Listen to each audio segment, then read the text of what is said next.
Good morning, friends. Happy Friday. It's Friday. Happy Friday. My days are all mixed up. I got totally confused. I had no idea what day it is. So I was really hoping that Jack would sit right here because yesterday we got him this gigantic bone, which had a lot of nasty stuff on it, and he is obsessed. He loves it. It was his first bone. It's his first big boy bone. So I thought that he would sit by me because I kind of bribed him to stay right here. But no, he's over there again. There's Jack.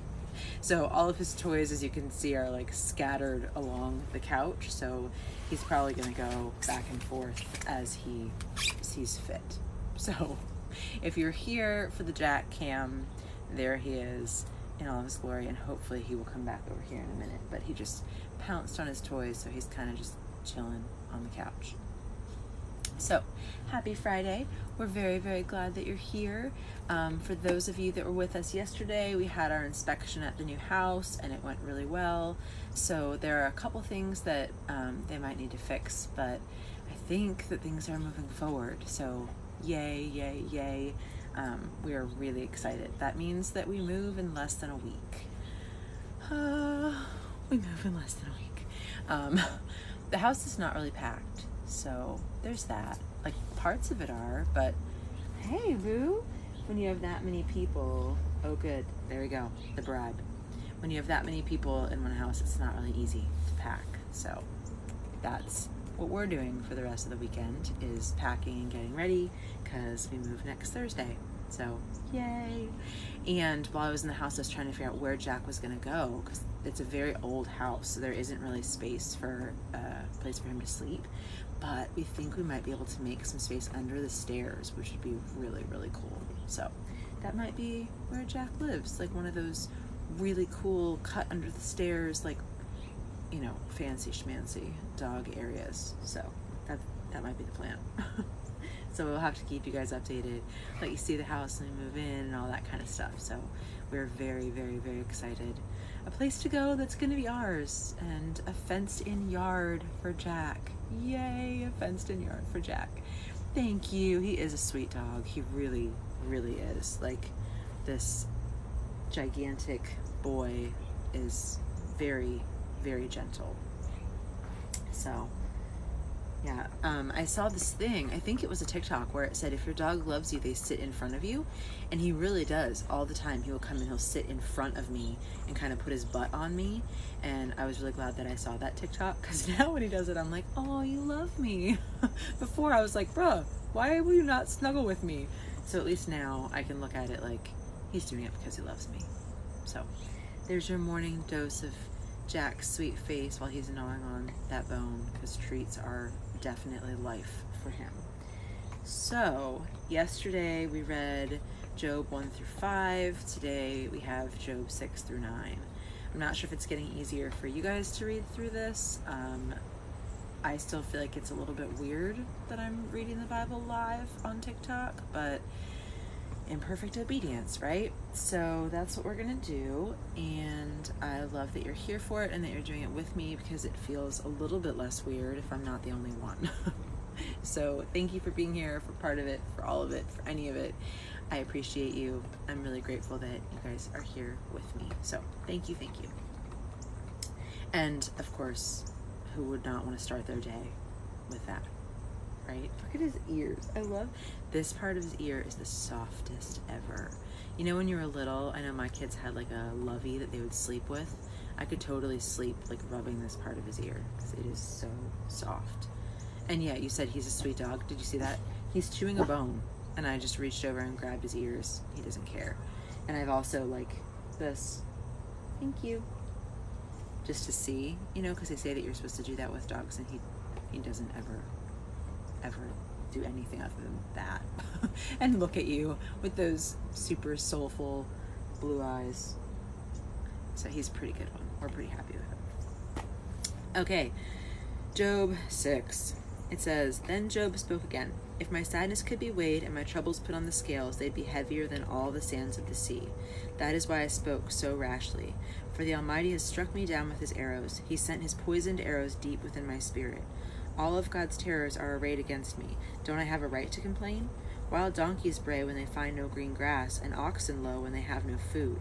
People complain when there's no salt in their food, and how tasteless is the uncooked white of an egg. My appetite disappears when I look at it, and I gag at the thought of eating it. Okay, that's a really weird thing to have in the Bible, but I don't like eggs at all. Like, that's kind of gross. So I am totally with you on that one, Job. Ew. And I salt things like it's my job. If it could be a job title, salter, that'd be me, because the world is much better with salt. Oh, that I might have my request, that God would grant me hope. I wish he would crush me. I wish he would reach out his hand and kill me. At least I can take comfort in this. Despite the pain, I have not denied the words of the Holy One, but I do not have the strength to endure. I do not have a goal that encourages me to carry on. Do I have strength as hard as stone? Is my body made of bronze? No, I am utterly helpless without chance of success. One should be kind to a fainting friend, and you have accused me without the slightest fear of the Almighty. My brother, you have proved as unreliable as a seasonal brook that overflows its banks in the spring, when it is swollen with ice and melting snow. But when the hot weather arrives, the water disappears. The brook vanishes in the heat. The caravans turn aside to be refreshed, but there is nothing there to drink, so they perish in the desert. With high hopes, the caravans from Tema and Sheba stop for water, but finding none, their hopes are dashed. You too have proved to be of no help. You've seen my calamity, and you are afraid. But why? Have I even asked you for a gift? Have I begged you to use any of your wealth on my behalf? Have I even asked you to rescue me from my enemies? Have I asked you to save me from ruthless people? All I want is a reasonable answer, and then I will keep quiet. Tell me, what have I done wrong? Honest words are painful, but what do your criticisms amount to? Do you think your words are convincing when you disregard my cry of desperation? You would send an orphan into slavery or sell a friend. Look at me. Would I lie to your face?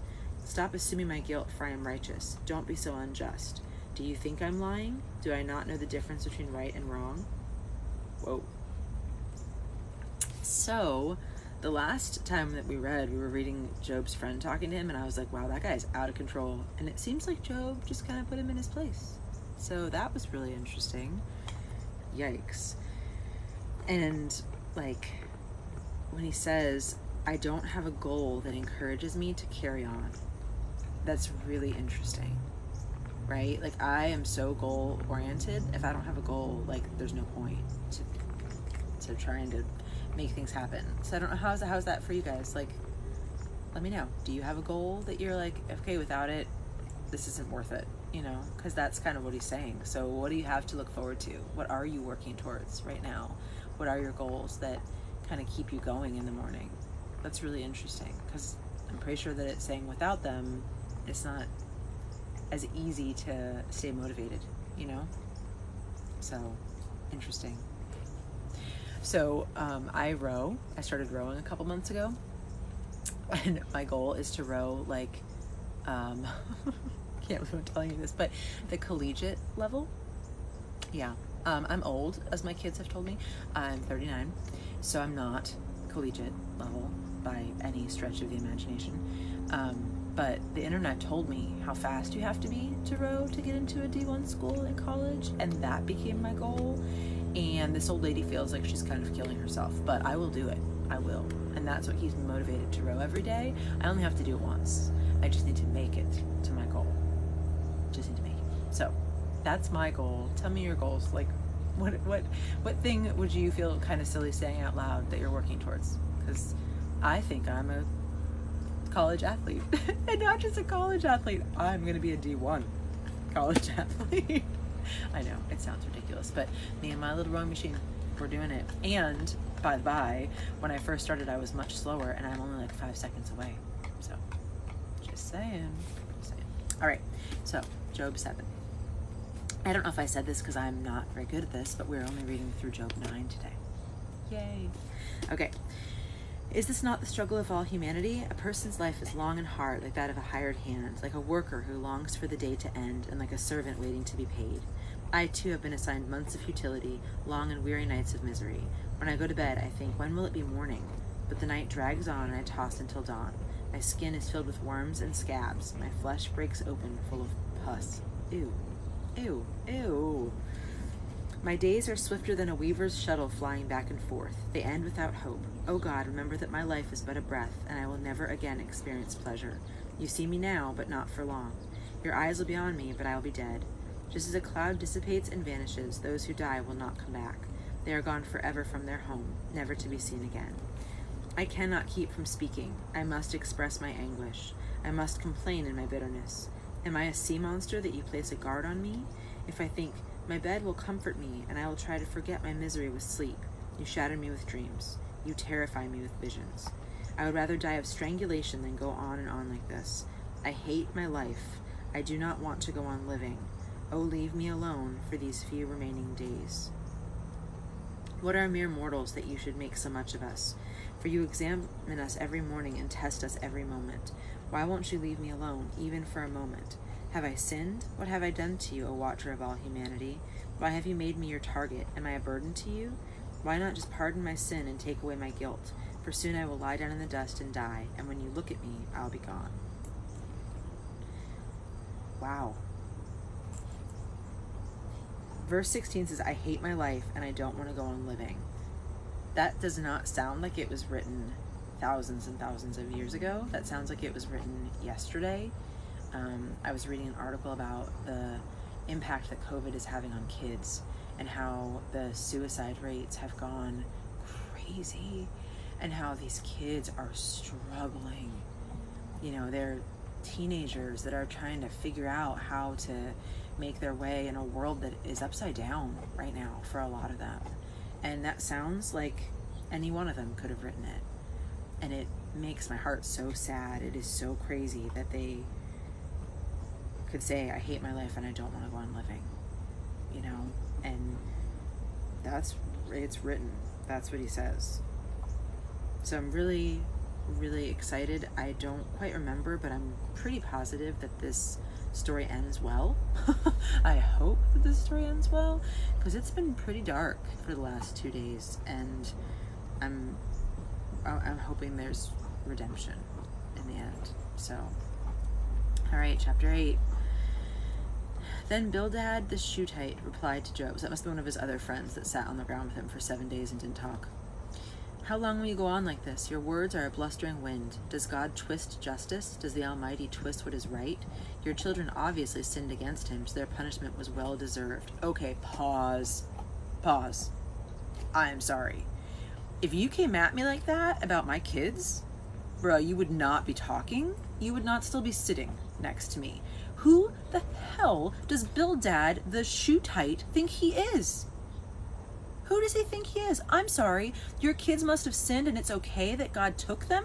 What kind of a friend are you? How about you give him a hug and say, that sucks, instead of sitting there quiet for I'm sorry. Okay.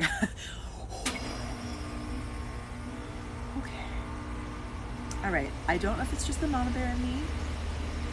The other day, I was talking to my husband about this, because he knows way more about the Bible than I do. And he was like, babe, you gotta understand, it was written a very long time ago. Like, this is not current. It was a long time ago. Things were very different then. Bildad and I would have words. I'm just saying. I am not a fan of Bildad the Shuhite. Parents, work with your kids through this and do things with them and spend quiet time with them. Yes, Summer's Moon, I completely agree with you. Like, being a parent isn't hard enough, right? But now there's another layer, because we really are the barriers, the gatekeepers, you know, like I just proved to you, the mama bear, you know, and if our kids are struggling, that is what's going to help, is spending time with them and listening to them and making them feel loved and heard. Yeah, I completely agree with you. It's not always easy, but doing what's right isn't always easy, right? It doesn't make it any more fun. Not spend time with your kids doing what's right. That might have come out wrong. Spending time with your kids is generally fun. They're pretty cool. Jack left us. Hold on, we'll just follow him. Oh. Where are you going, boo? Did Bildad make you mad too? He's not a very good friend, is he? Good boy. What are you doing? What are you doing? Okay. Sorry about that. Sorry about that little pause where I just kind of freaked out. If you pray to God and seek the favor of the Almighty, and you are pure and live with complete integrity, he'll rise up and restore your happy home. And though you started with little, you'll end with much. Okay, I'm sorry. Pause again. Does Bildad think that he is pure and lives with complete integrity? Because from what we read, Job was pure and lived with complete integrity. Like, who is this guy to be like, first of all, your kids sucked, and second of all, if you did what was right, then, God would help you. Who is this guy? Who does he think he is? Come here, Jack. Just ask the former generation. Pay attention to the experience of our ancestors, for we were born but yesterday and know so little. Our days on earth are as transient as a shadow, but those who came before us will teach you. They'll teach you from the wisdom of former generations. Can papyrus reeds grow where there is no marsh? Can bulrushes flourish where there is no water? While they're flowering and ready to be cut, they begin to wither. Such is the fate of all who forget God. The hope of the godless comes to nothing, and everything they count on will collapse. They are leaning on a spider web. They cling to their home for security, but it won't last. They try to hold it fast, but it will not endure. The godless seem so strong, like a lush plant growing in the sunshine. Its branches, hey, come here. Jack, come. Come here. That's my guard dog. Its branches spreading across the garden. Its roots grow down through a pile of rocks to hold it firm. When it's uprooted, it isn't even missed. Jack, come. Come. Come here. Good boy. Good boy. Come here. Nope, come. Do not go bark at them again. Come here. There's people that ride their bikes and walk around in this neighborhood, and he likes to say hi. Oh, go, yeah, go. Hold, please. Yeah, come here. Come here.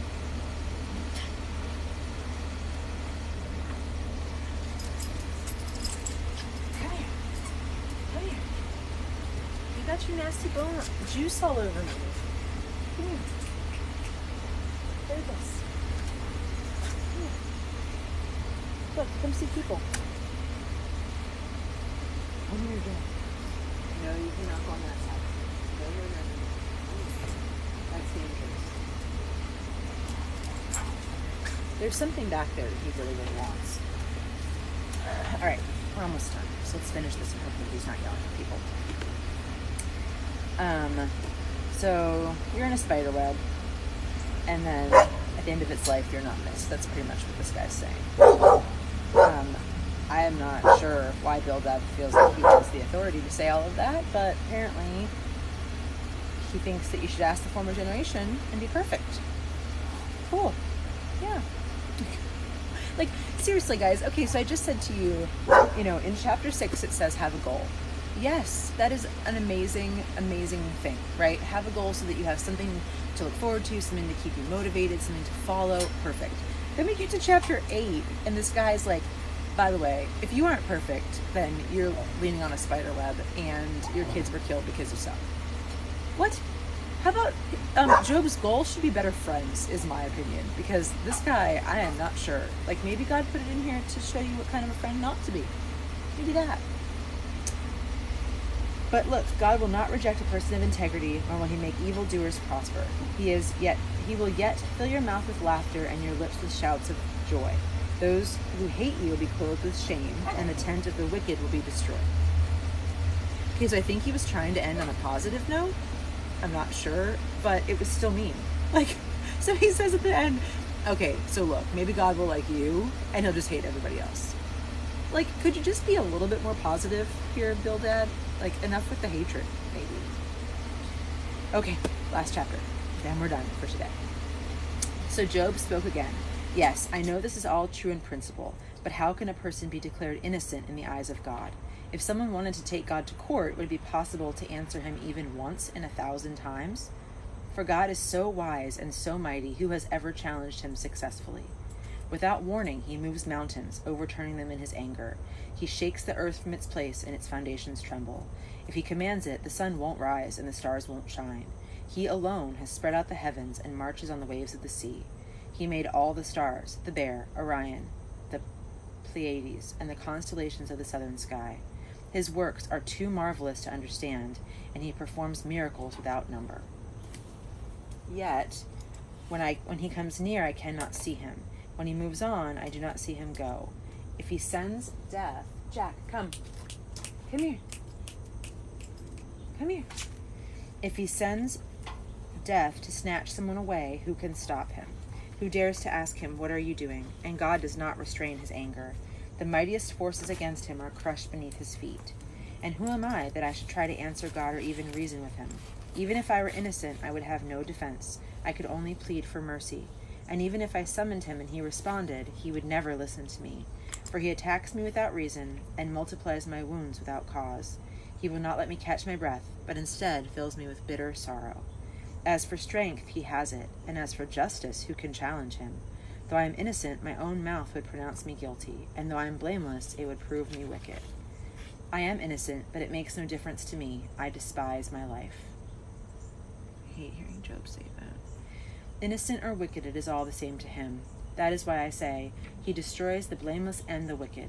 He laughs when a plague suddenly kills the innocent. The whole earth is in the hands of the wicked, and God blinds the eyes of the judges and lets them be unfair. If not he, then who?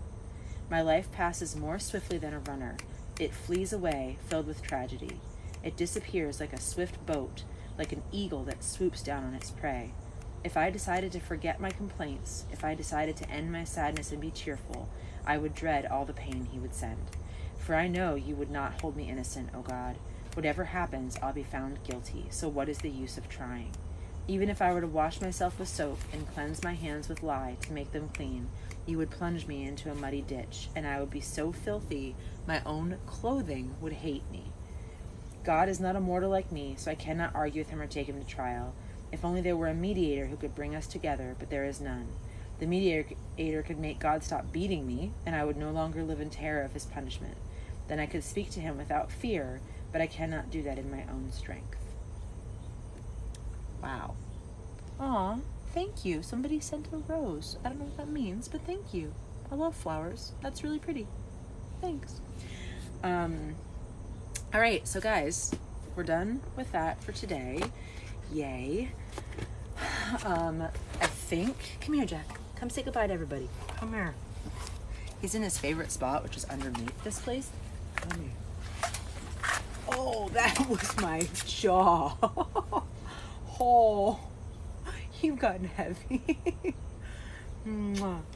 You say hi. Say hi, everybody. That, you just clocked me there. Yeah. I mean, I guess I clocked me because I picked you up. Sorry. Sorry, but everybody wants to see your smushy face. They didn't really get to see your smushy face. And they come to see you. Sometimes they stick around so that we can read the Bible, but they come to see you because you're the handsome one. I know. Aw, you have a Doberman. Dobermans are so cute. We love them too. You could be friends with a Doberman, huh? Yeah? Say hi. This is pretty much how Jack is all day. Yeah. It said, I was reading something about training mastiffs the other day, and it said that they're very, very smart, but if they get bored, they're just going to lay down and sleep, because that's pretty much what they do. So now that he's been awake for a little while, he's ready to lay down and sleep. So thank you guys for being here today. I think it is getting a little bit easier. Good morning. To do this, even though it still feels weird, I think it's getting a little bit easier, and I'm glad that you guys are with me. So yay for Job 6 through 9. That's what we read today, and I will put it on YouTube.